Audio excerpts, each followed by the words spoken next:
Mantis shrimps are neither mantis nor shrimps. They are actually stomatopods. There are over 400 species of mantis shrimps and majority of them live in the Indian and Pacific Ocean. Other species lives in tropical and subtropical oceans worldwide. They spend most of their lives in burrows and holes.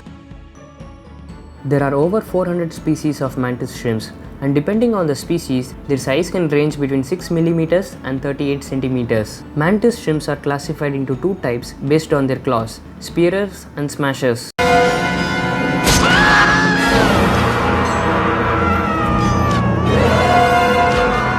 Spearers have barbed spears on the end of their arms which they use to impale softer prey like fish. Smashers have a club-like appendage with mineral deposits. This makes their claw almost like a hammer and they use this to smash their prey. Mantis shrimps has one of the most advanced eyes in the animal kingdom.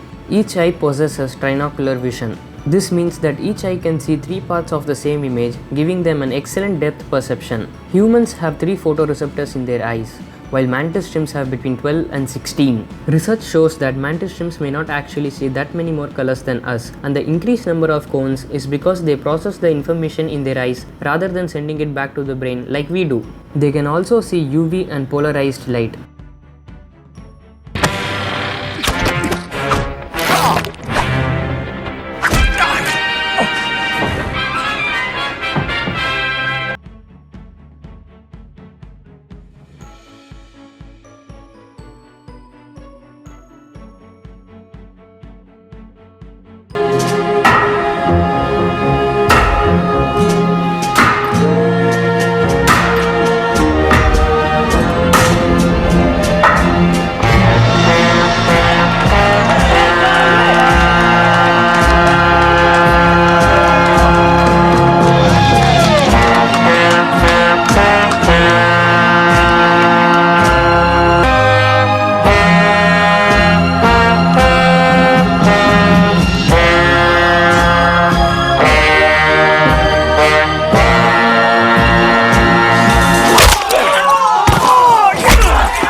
Pound for pound, mantis shrimps packs the biggest punch in the world. They also hold the record for fastest strike of any animal.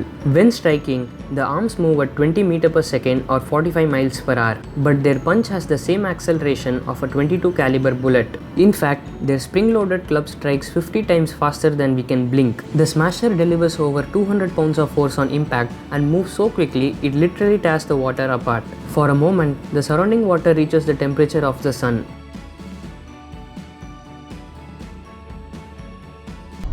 Power of the sun in the palm of my hand. When striking, there are two forces that takes place. The first force is that of the punch. This crazy acceleration and force cause cavitation. After they strike, the bounce back causes the club and the shell to go back so fast that they leave a tiny area of a very low pressure approaching a vacuum. When this happens in water, it boils. So there is low pressure, water boil, and then a vapor bubble which doesn't last very long. Almost immediately, the bubble collapses, and when it does, a burst of sound, heat and light is released. This energy is the second force caused by cavitation. For a moment, the temperature of the bubble gets equal to the temperature of the sun. Even if the initial strike misses the prey, the resulting shockwave is enough to stun and kill. How'd you do that?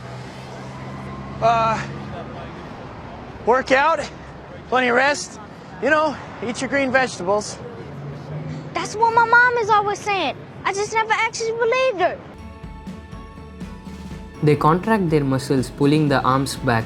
Then, a latch mechanism locks the contracted arm in place, and when they release the latch, all of that contracted force is released at once. Researchers have discovered a saddle-shaped structure on the arm that works as a hyperbolic paraboloid. This is basically a saddle-shaped surface which is incredibly strong, especially under compression. The spring-loaded mechanism allows the smasher to break through crab shells, hunt crabs by ripping off their limbs, and occasionally break through aquarium glass.